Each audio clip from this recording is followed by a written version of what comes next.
away from the stage. Oh, Have you been found this out is by not the someone stage, else? it's Queen Victoria statue. Found out by someone Oh, else? shut up, Scott. Shut up, Scott. Shut up, Scott. 16 brave women and one man who in 1984 refused to handle the fruits of South African apartheid. So, as you can see, he came up to me, started giving me words of advice and stuff like that, and then the threats started coming out. Because they knew Well, you've got even less there in this country, eh? They didn't just symbolise solidarity, they practiced it at a great cost. And that's the power of workers. When we withdraw our labour, when we say no to oppression, whether in South Africa, in Palestine, or in the warehouses of Amazon, we shake the foundations of power. Comrades, let's be clear. I don't pretend to be so. I don't pretend to be so.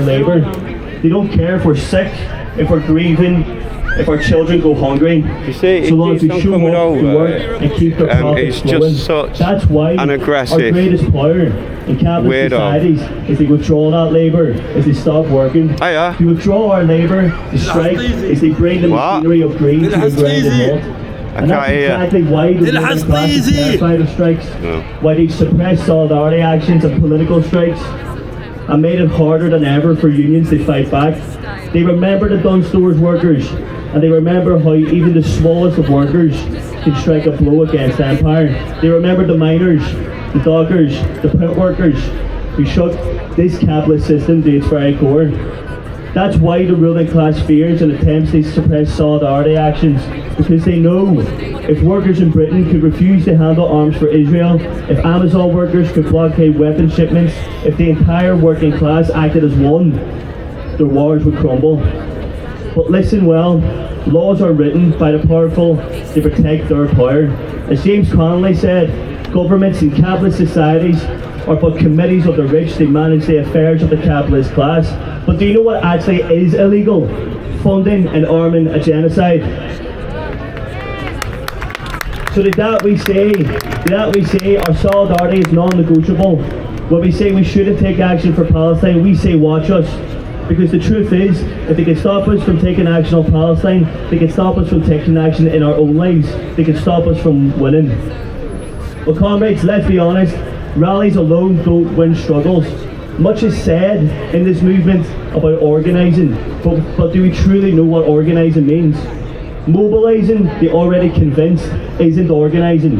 Real organising, the kind that forced the bosses to concede the weekend, the kind that won the Dunn Store strike, means talking to those who aren't here yet, to the co-worker who's scared to take action, to the neighbour who thinks that we can't achieve anything, to the millions who already agree with us but haven't done anything about it. That's how we build power, not just by preaching to the choir, but by expanding it. So I've got a question. Put your hands up if you're a member of a trade union. To those with your hands up, keep recruiting, become more active in your union, stand for committees, pass BDS motions, and to those with your hands down, you know what comes next. Join a union. Not someday, today.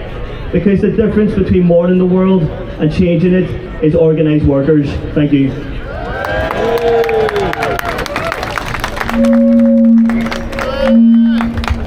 Free Palestine! Free Palestine! Free Palestine! Step one back now. We are now into the third month of a total siege of the Gaza Strip. 62 whole days of complete suffocation. 18 consecutive years that the noose of blockade has been yoked around Gaza's neck. A blockade that's now been so turbocharged that there are at least 65,000 children, so malnourished to be at the verge of death itself. Children like Osama al-Rakab, his bones almost protruding out of his frame, clinging onto dear life as a doctor measured his weak heartbeat with his stethoscope. What can any doctor do when the sustenance this child so desperately needs is being so violently kept from him by a Zionist regime that seeks annihilation, not by bombardment, than by denying people their bread? What can any health worker do when they might be killed in the line of duty or thrown into pits for the crime of trying to treat their own people? Why am I sad? Tell me why I'm sad. Dr. Hussam Abu Safiya, at least 360 other medical workers who refuse to abandon their sick and who are paying the price for their resistance with torture, abuse and denial of their most basic so-called rights. They had the most noble of dreams, only to be punished by the cruelest of regimes who see their humanity as a threat to be extinguished. Others dream, like you or me, to pursue their passions, to compete at sports tournaments, maybe even make it professional. Some fulfill these dreams to be killed and living before they reach their potential. More than 700 athletes and sports workers have been murdered during this genocide.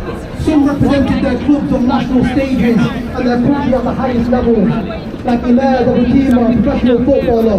You putting that in your face for? I'm not, you keep walking up to me. You keep walking up to me. No, you didn't. You said you don't mind me like standing there. That's the statue of Queen Victoria. I was born in this city and in this country, okay? Nobody tells me. It doesn't matter where, it doesn't matter who is telling me. Do what a police officer, whoever. Do what you're doing. No one's stopping you, are they? Yeah? You've been coming for so many weeks. No one's stopping you. But don't get in people's face. You get I don't get in anybody's face. You're getting on the stage, innit? I can get on the stage. That's the statue of Queen Victoria. I was born in this city, and I was born in this country. Not whilst that's going. No, I can get on the stage. I can get. No, it's not. That's provocation. No, it's not. It's called reporting on the news, getting a perspective from behind it, from what's been on. Are you done from there now? Yeah. Maybe, maybe not. Depends on what happens. I'm reporting the news. You're very awkward, bro. I'm just reporting the news. Just don't be awkward, man. No, I do what I want. I do what I want without any restrictions from anybody, not from you, not from the police. I get that, bro. I get that. Right, you get that, so we'll talk later and say that you accept it, please. Professors to teach it anymore. Fishermen can no longer seek the bounty of their Lord without being shot at sea. Farmers had their fields burned, destroyed or enveloped in so-called military zones that they can no longer reach, all to ensure that their people are starved from both the inside and the outside. And yes, there's a whole other world of workers out there. Workers in weapons factories like Shenstone, just a few hours away, who toil to produce the weapons, and in return whose wages are paid in blood. Suits in offices just around the corner, who calculate how much they should charge for the insurance that's needed to keep the bombs and the weapons flowing. Travel agencies like Booking.com, who want their piece of the pie that is Palestinian land. Land that's been stolen inch by inch, decade by decade, for over a century. The whole world has conspired against these besieged people. And yet, there's more honour in their pinky fingers than there is in the rest of the planet combined. Grandmothers in refugee camps who use their own hands to sew clothes out of worn-out blankets for children, Money TV. abandoned by humanity. Teachers like who spend out of their own savings to buy basic just had loads of hassle. Yeah. Just to make simple treats Yeah. for her nursery children. Yeah. Emergency responders like the Red Cross workers and civil defence staff who know what they actually Always murdered in cold me. blood But he just told me, and yet never I was stood there filming. refused to So he ignore the just said, call like, of I the don't people mind you under the being rubble here. and under Do you the know what I fire. mean? As if I'm going to be, If we so don't want don't to be stand part of here this on conspiracy against the the, Palestinian like on the people, stage. the task is clear. My comrade, This is Queen Victoria. I was born in this city and I was born in this country. To denounce You know. and reject this colonial entity, Yeah. to end the support. To end the support that stretches to it from these very shores and even our very communities, and to do everything possible to make sure that brick by brick, wall by wall, Oh, this did he do live? Yeah, falls in apartheid with it. So I want So you to are you shout with me, recording on the brick by brick, wall by wall, Israeli apartheid. Brick by brick, wall by wall. Has your channel been going from good to strength? Brick by brick, Got 540 subscribers. Israeli apartheid. Got to put the grafting on. Free, Yeah. free.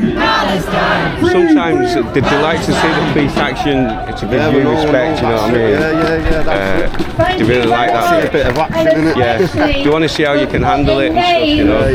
To the workers.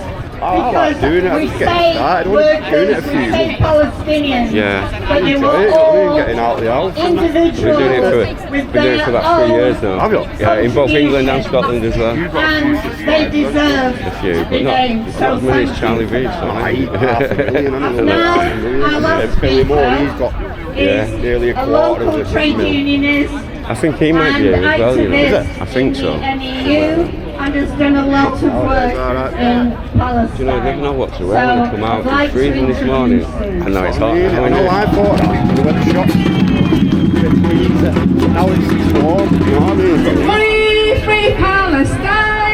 have a little gander. Okay, man. Yeah, you take care. Love, man. See you later. Son, that's my son. Oh, cool. All right.